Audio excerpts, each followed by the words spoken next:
welcome to this week's Kids Church at Home. This week we're recognizing World Food Day. So we're going to explore different stories about food and a different activity about food. But first, our shout out this week goes to Callie and Jackson. I hope that your fall is going well and you are enjoying your time at school. Well, World Food Day is about more than food for our bodies. Because food not only fills our bodies and helps to make us strong and healthy and grow, food so many times we tie to memories and to relationships. And so food fills our soul as well as our body.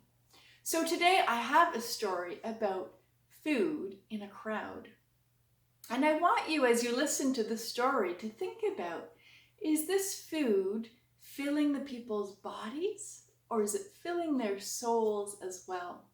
What else is this food feeding in this story? So let's get into this story. The story is from the book of John chapter 6, and it's verses 1 to 13.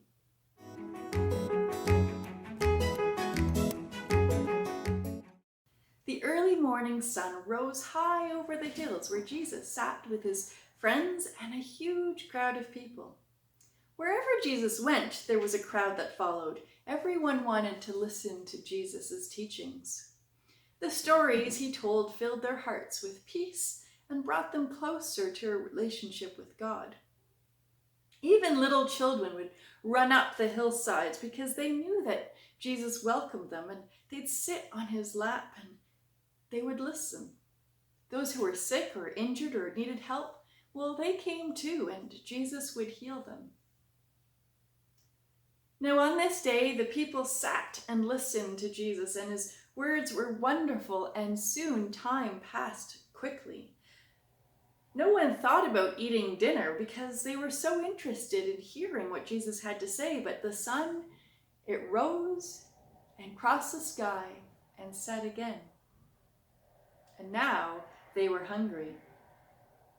Jesus turned to one of his friends and said, "Where can we buy bread for all these people?" His friend laughed. "Jesus, if I worked for a year, I still couldn't have enough money to buy bread for this crowd. It's too big." But another friend noticed a little boy who had shyly stepped forward and was holding out his meager lunch. It was only 5 little loaves of bread and 2 tiny fish. Jesus asked the boy, "Are you willing to share this food?" And the little boy nodded. Then all watched in amazement as Jesus took the bread, broke it, thanked God, and began to pass the food around. The bread never ran out. The fish never ran out. More bread appeared and more fish appeared until every single person on that hill had as much as they needed that day. The boy looked at Jesus. He couldn't believe it. How had he taken his little meager lunch and turned it into a mighty miraculous meal for everyone? Every person left that hill that day, not just with their tummies full, but their hearts full as well. I wonder, what part of that story stands out for you? We often call this the miracle of the loaves and fish. It's a miracle that so much food suddenly appeared. I wonder if the miracle is that child who set the example in his willingness to share what little he had. And by setting that example, the miracle changed the hearts of everybody in the crowd, that they opened up their own pockets and shared what little they had too. It reminds me of a story called Stone Soup, and I would encourage you to go and find that story if you don't know it already. It too talks about the invitation to share the little things that we have and how that sharing is miraculous and how it changes people. I wonder, if you were that little child, would you have shared your food?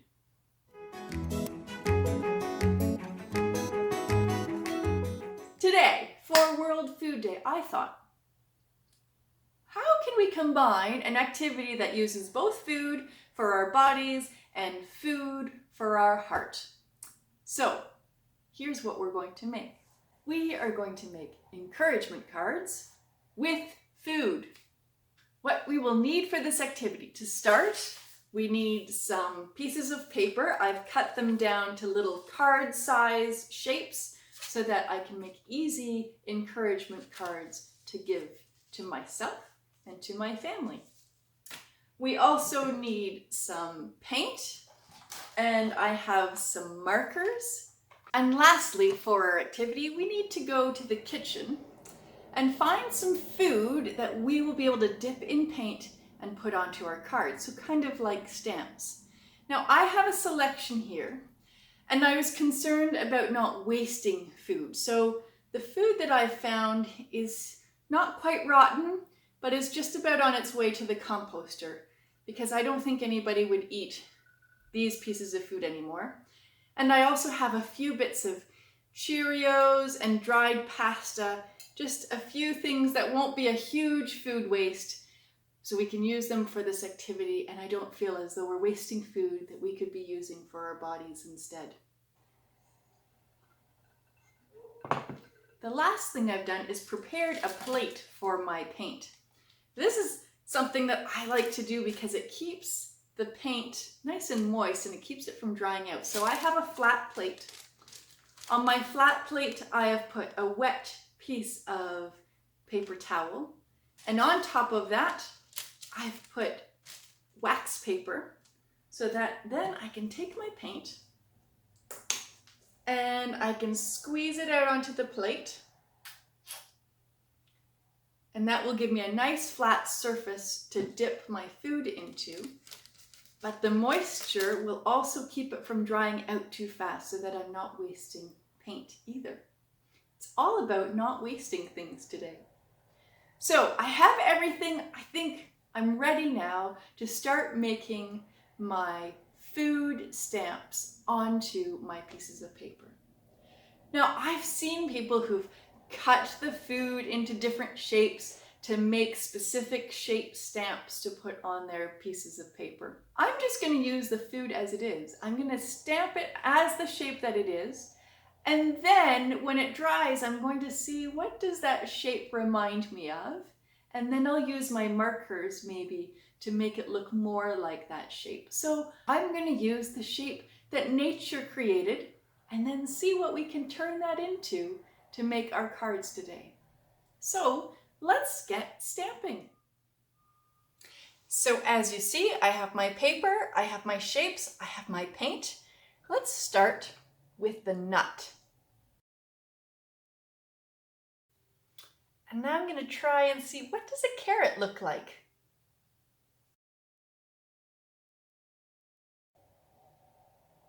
And an apple.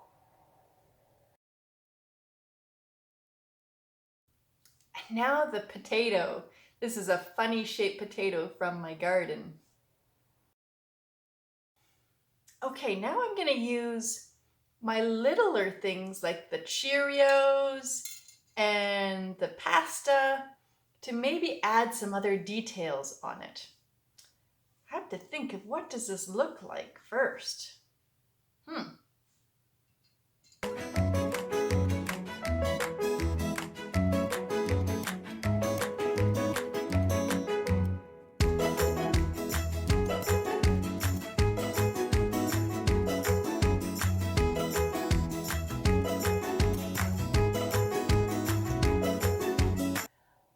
Okay, my friends, I'm all done stamping for now.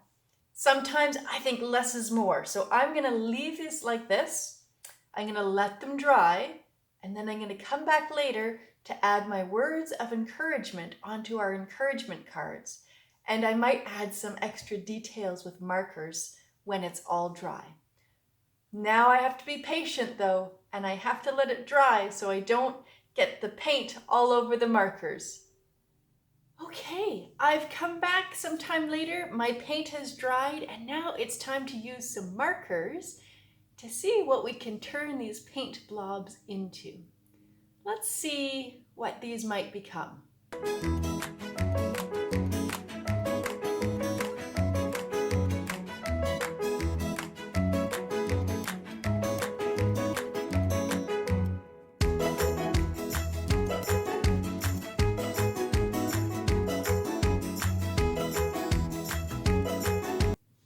There we go. So my pink nut blobs turned into 2 ladybugs. My blue carrot blob turned into the body of a butterfly. My funny shaped potato has turned into, it might be a mouse, it might be a cat, I'm not sure. And my apple slice has turned into a boat. Well, there's my 4 pictures. The only thing left to finish off our encouragement cards is to add some words. So I'm going to add some words of encouragement onto my cards, and then they'll be ready to either pick up in the morning and encourage myself and fill my own heart, or to give to my family members or my friends when they need to be encouraged. Well, my friends, our activity for this World Food Day used food to remind us of how important it is to feed our body, but also to feed our hearts. And so, let me show you the final encouragement cards that I've created out of the food that I found in my kitchen. And using a little bit of imagination to try and see what the paint blobs might look like, I finished up with these 4 cards. I am loved with a couple of ladybugs.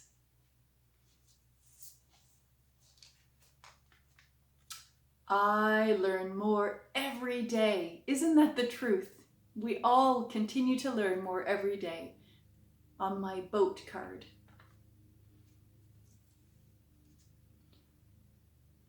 I am brave. And finally, I believe in myself. I am so curious to see what your food stamps turned into. What were you able to create with the food that you found around your kitchen and with the shapes that they created on the paper? And what are the encouraging words that you put onto your encouraging cards? Words that hopefully can fill your heart when you need that, and can fill the hearts of others around you when they need their hearts filled. There are so many important roles that food plays in our life. And we have to remember that we are privileged to have the food that we do have, and that it is able to play those connecting roles around the table with our family and our friends and our community. And there are many in the world who don't have that gift of food in their life to feed their body or their heart. And so we're invited to think about, as we create these cards, as we celebrate food on this day, what are ways that we can give back? What are ways that we can make sure there is food for everybody, and there is food for those who really need it, who need their body filled and who need their heart filled? Well, my friends, one way that we fill each other's hearts is with our blessing to one another. So I invite you to think of somebody you know. Somebody you know might be feeling a bit sad or lonely, or might need their heart filled with a little bit of encouragement. And imagine that person is right there with you right now. Maybe you can even name that person. And let's offer our blessing to that person. May there be love in your heart to give. May there be joy in your heart to share. And may there be strength in your heart to lift others up. Until next time, see ya!